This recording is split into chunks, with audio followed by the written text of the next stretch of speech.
everybody! Today is the long-awaited day. We're gonna bake pumpkin cookies. Hey, hey. I can hear the henchman. Hey, goofball. Shh, I'm filming.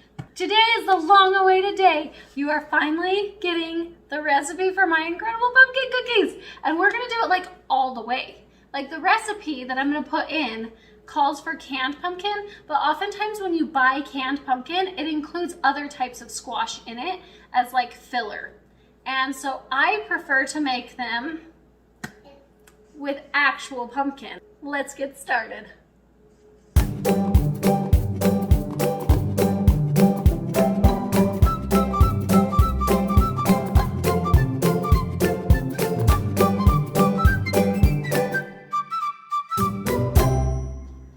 First thing you're gonna do, you're gonna take your pumpkin and you're gonna take a knife.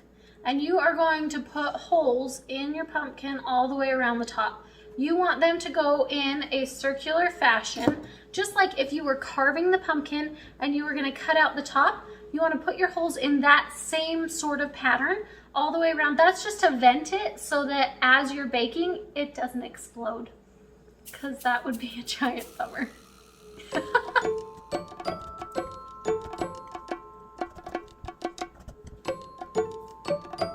Next step, you're gonna take a cookie sheet, stick your pumpkin on your cookie sheet. You're gonna pop that in the oven at 400.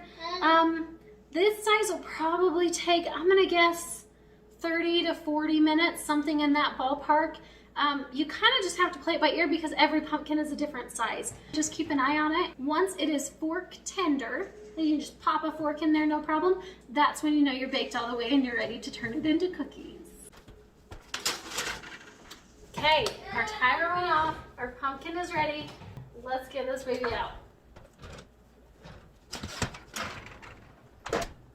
So now if you look at it, you can see, I don't know how well you can see in the video, but the skin of the pumpkin is like leathery now. But it's thin. So see how you can just like stick your fingernail right through it? But if we put it next to a not cooked one, oh, you can totally see. See how much darker that is now? That's what you're looking for. So we're gonna let this thing sit for a while. Probably gonna let it sit for maybe half an hour or something like that. Give it a chance to cool off, and then we can get the pumpkin meat out and make some cookies. I was just dancing for the camera. Weston caught me and it got awkward. He says it's not awkward. That's probably because he sees me dancing weirdly for no reason all the time. Yeah.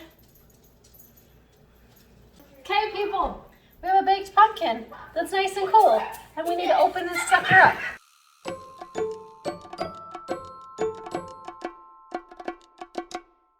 Bum, ba, da, dum.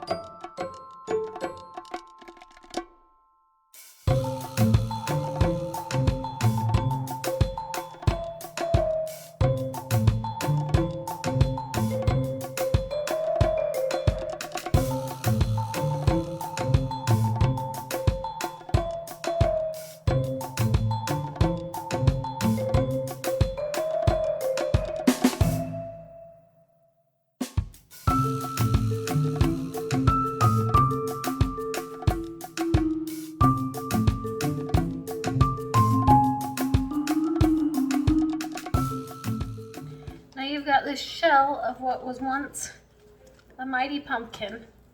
The bottom always cooks more than the rest of it because it's sitting on the heat itself. So if your bottom is totally falling apart as you're doing this, that's completely normal. At this point in filming, for some reason that I don't even know, I stopped talking. So we're gonna do a voiceover from now on. Our first one ever. It's exciting.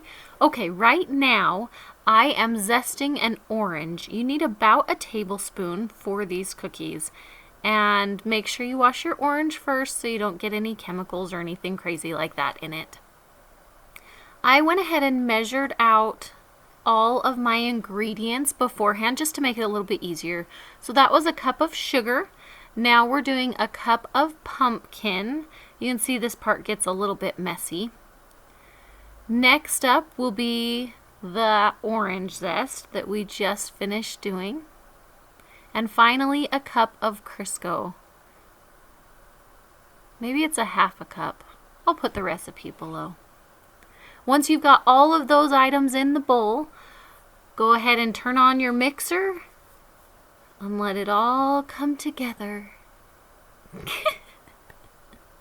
Alright, next up is dry ingredients. That was baking powder, baking soda, salt.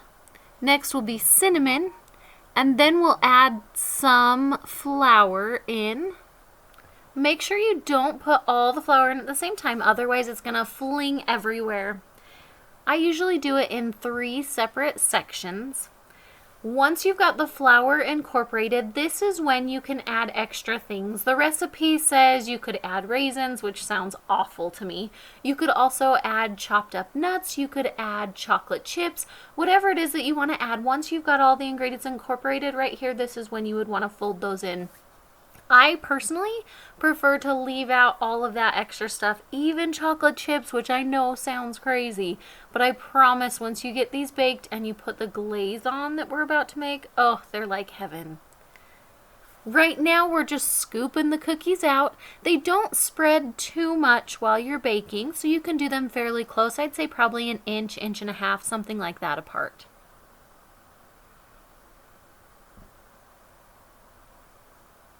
And they're ready to go in the oven. You're going to bake for about 8 minutes at 375 degrees.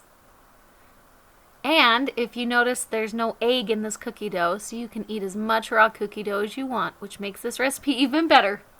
Now we're working on that glaze that I mentioned. You're going to brown some butter, so you want to put that in a small saucepan, put it on the stove super low for a while. Those cookies baked up real quickly. I wish it really happened this fast in real life. And a dance break, of course.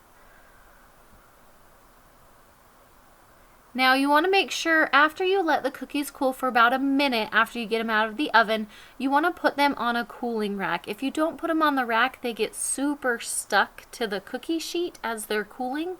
So you definitely, a minute, 2 minutes after you pull it out of the oven, you want to make sure you get those on a cooling rack. Checking on the butter for our glaze. Looking good, looking good. You want to make sure to swirl it every once in a while so that it doesn't go crazy. You'll notice we had a lot of extra pumpkin. You can freeze that. Stick it in a freezer bag, pop it in the freezer. It can stay in there for about 6 months to a year. Our butter is browned. I went ahead and added some vanilla in. Now some powdered sugar. And we're going to mix all that up. Technically, I should be measuring at this stage, but I've made these cookies so many times that the glaze is just easy for me to do from memory, or eyeball it. Throw in some milk. You want to mix it up until you've got that right consistency. Sometimes I'll use a whisk to do this part if the lumps don't want to smooth out for me, but other times it works just fine without. Once those cookies are cool, you can go ahead and put some glaze on each one, and then you want to wait about maybe 15-20 minutes so that glaze can harden. I took a break to watch my beautiful friend Diana doing her live. Her channel is that Texas Police Wife. If you're not following her, definitely should. And the cookies are ready! Oh my goodness, they're so good! I guess I have to share with my children too, right? Let's see their excitement as they grab some cookies. These are their favorite cookies too.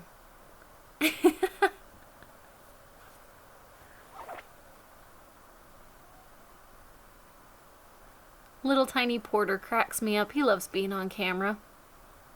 And of course Lily's my daughter and has to do a silly little dance. The kids approve. And they're off to go play the Xbox. Thank you so much for watching this video. I'm going to put the recipe down in the description below. Let me know if you tried these out. I honestly think they are the greatest pumpkin cookies on the planet. But I need your opinion. Let me know what you think. Have a fantastic day, everybody. That Otter Mama signing out.